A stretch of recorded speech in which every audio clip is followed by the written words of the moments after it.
കാരമുള്ളിൽ വീണുറഞ്ഞ ഭക്തസഹസ്രങ്ങൾക്ക് മുൻപിൽ കാരഗുളികൻ തെയ്യത്തിന്റെ പുറപ്പാട്.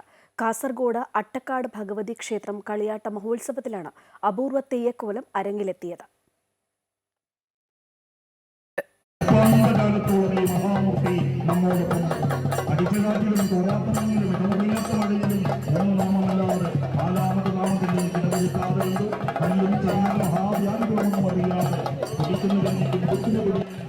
മടിക്കൈ കക്കാട്ട് അട്ടക്കാട്ട് ഭഗവതി ക്ഷേത്രത്തിലെ മൂവാണ്ട് കളിയാട്ട മഹോത്സവത്തിന്റെ സമാപനത്തിലാണ് തടിച്ചുകൂടിയ ആയിരങ്ങളിൽ ഭയഭക്തി വിടർത്തി കാരഗുളികൻ തെയ്യത്തിന്റെ പുറപ്പാട് നടന്നത്. കാരഗുളികൻ അരങ്ങിലെത്തുമ്പോഴേക്കും ആയിരങ്ങളാൽ ക്ഷേത്രവും പരിസരവും നിറഞ്ഞിരുന്നു. അതിരൗദ്രതയോടെ വന്ന ശിവചൈതന്യ സ്വരൂപം ദിവസങ്ങൾ നീണ്ട വ്രതകാഠിന്യത്തിന്റെ പിൻബലത്തിൽ കാരമുൾപ്പടർപ്പുകളിലേക്ക് വീണുറഞ്ഞു. മടിക്കൈ ഗ്രാമം ഒന്നടങ്കം കാത്തിരുന്ന കളിയാട്ട മഹോത്സവത്തിന്റെ അനർഘ നിമിഷങ്ങളായി മാറി കാരഗുളികന്റെ താണ്ഡവം.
പരമശിവന്റെ പെരുവിരലിൽ നിന്ന് പൊട്ടിപ്പുറപ്പെട്ട ഘോരമൂർത്തിയെന്ന് ഐതിഹ്യം.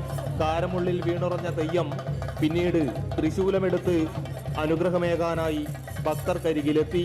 19കാരനായ മീങ്ങോത്ത് യദുപ്പണിക്കരാണ് കാരഗുളികന്റെ കോലമണിഞ്ഞത്.